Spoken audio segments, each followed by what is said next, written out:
अस्सलाम वालेकुम व्यूअर्स, मैं हूं आपका होस्ट अब्दुल रहमान। जो आज डिस्कस करेंगे अमेरिका का पाकिस्तान, ईरान और चाइना से खौफजदा होना, जिसकी वजह से उसने इन ममालिक की 80 से ज़ायद कंपनियों पर पाबंदियां आयद कर दी हैं।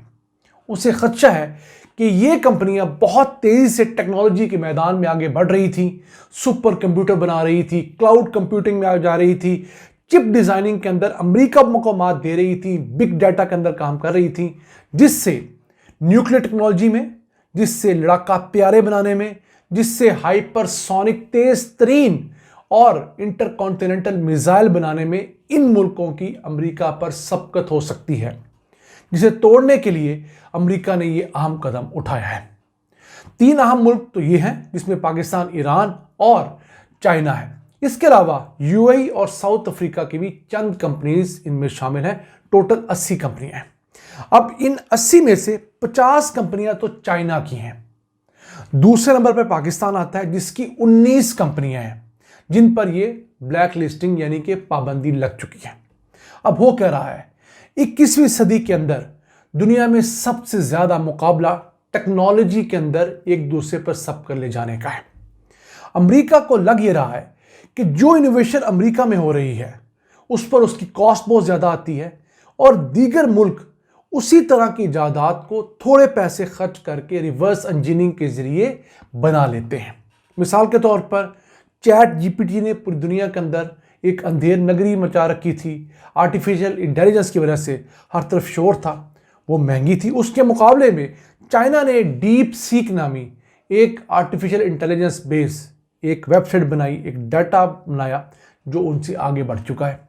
अब इन तमाम चीज़ों की वजह से पाकिस्तान, चाइना और स्पेशली ईरान, इनके न्यूक्लियर प्रोग्राम बहुत एडवांस हो रहे हैं। इन मुल्कों के यहाँ जो लड़ाका तैयारे हैं उनकी डिज़ाइनिंग पहले से बेहतर हो रही है। इन मुल्कों का अमेरिका के ऊपर इन्हिसार ख़त्म हो रहा है। फिर इन मुल्कों के जो न्यूक्लियर टेक्नोलॉजी के साथ साथ जो हाइपरसोनिक मिसाइल्स हैं, ऐसे मिसाइल जो कि आवाज़ की रफ्तार से कई गुना ज़्यादा तेज़ी से उड़ते हैं और टारगेट पे जाके लगते हैं, वो बहुत बेहतर हो रहे हैं। और ये वो चीज़ें हैं जो कि अमेरिका के लिए एक बहुत बड़ा ख़तरा है। इन्हें रोकने के लिए हिफ्ज़ मा तक़द्दम के तहत अमेरिका ने ये पाबंदियाँ आयद की हैं। अब चाइना, जहाँ दीगर बहुत सारी टेक्नोलॉजीज़ में आगे बढ़ रहा है, वहाँ पर चिप डिज़ाइनिंग यानी कि जो सेमीकंडक्टर होता है, जो किसी भी इलेक्ट्रॉनिक डिवाइस का दिमाग होता है, बेस होती है, उसके अंदर बहुत आगे जा रहा है। जिस कदर बारीक सेमीकंडक्टर होगा, जिस कदर नफीस बना हुआ आपका चिप सेट होगा, उस कदर तेज़ी से आपका कंप्यूटर, आपका लैपटॉप, आपका मोबाइल काम करेगा। कोई भी इलेक्ट्रॉनिक गैजेट असल में उस सेमीकंडक्टर के डिज़ाइन के ऊपर काम कर रहा होता है। तो इस कदर तेज़ सेमीकंडक्टर बनाने के लिए सुपर कंप्यूटर्स की ज़रूरत है। तो अब अमेरिका तो सुपर कंप्यूटर्स बना रहा है। ऐसा कंप्यूटर दुनिया में मौजूद है जो कि सुपर कंप्यूटर कहलाता है कि उसकी कैलकुलेशन की रफ्तार पूरी इंसानों की कैलकुलेशन की रफ्तार से ज़्यादा है। यानी आम अल्फाज में आपको ये समझाएं कि कुर्रे अर्ज़ पर बसने वाले तमाम छोटे बड़े इंसान हर सेकंड में जो भी कैलकुलेशन करें और अगले 4 साल मुसलसल हर सेकंड कैलकुलेशन करते रहें, जितना टाइम इनको उन कैलकुलेशंस को करने में लगेगा, उतनी कैलकुलेशन एक सुपर कंप्यूटर 1 सेकंड में कर लेगा। कहाँ 4 साल और पूरी इंसानियत, कहाँ एक कंप्यूटर और 1 सेकंड। ये कंप्यूटर्स बहुत सारे कंप्यूटर्स का मजमुआ होते हैं, बड़े बड़े हॉल्स में लगे होते हैं, आपस में इंटीग्रेटेड होते हैं। और अगर इसको आसान मजीद अल्फाज में समझाना चाहूँ तो 1 अरब को 1 अरब से ज़र्ब करें तो बनता है क्वाड्रिलियन। तो ये quadrillion floating point operation 1 second में कर सकते हैं। ये चीज़ें मुझे बहुत मुश्किल समझ आई हैं। अगर आपको फ़िलहाल समझ नहीं आ रही तो कोई बात नहीं, ऐसी चीज़ें, ऐसी टेक्नोलॉजी समझने में टाइम लगता है। लेकिन इस जैसी वीडियोस का मकसद आपको बताना ये है कि फ्यूचर टेक्नोलॉजी वाले मुल्क का है। जिस मुल्क के पास टेक्नोलॉजी बेहतर होगी वो दुनिया पे राज करेगा, और जो मुल्क बाहमी इंतशार के अंदर रहेगा या टेक्नोलॉजी के मैदान में सोया रहेगा, वो कहीं भी स्टैंड नहीं कर पाएगा। आपके मोबाइल टेक्नोलॉजी की बुनियाद पर जदीद होंगे। आपकी गाड़ियाँ टेक्नोलॉजी की बुनियाद पर जदीद हो रही हैं। अब तो ऐसी गाड़ियाँ भी आ गई जिनके अंदर ड्राइवर की ज़रूरत ही नहीं है। आपने बैठना है और एक ख़ास मंजिल का चुनाव करना है। उसकी लोकेशन मैप ऑन करके आपने गाड़ी में सो जाना है। वो गाड़ी 10 घंटे भी चलती रहेगी तो बगैर किसी एक्सीडेंट के आपको मतलूबा मुकाम तक पहुंचा देगी। इसे ऑटोनोमस कार्स कहा जाता है। इनका कामयाब तजर्बा हो चुका है, सिर्फ अब मार्केट में आना बाकी है। उड़ने वाली टैक्सियाँ आ चुकी हैं, उड़ने वाले ड्रोन्स आ चुके हैं, न जाने कौन कौन सी ईजाद दुनिया के अंदर आ चुकी है और मज़ीद आ रही है। तो हमें भी अगर आगे बढ़ना है तो इन ईजादात के साथ बढ़ना होगा। अमेरिका को हमसे भी खदशा है कि पाकिस्तान बहुत आगे ना निकल जाए। ईरान से खदशा ये है कि ईरान एटमी ताकत बनने से चंद महीने दूर है। यानी कि अगर ईरान को ना रोका गया तो चंद महीने बाद ईरान एटमी ताकत बन जाएगा। और अगर एक दफ़ा ईरान एटमी ताकत बन गया तो अमेरिका उसका कुछ नहीं बिगाड़ पाएगा। क्यों?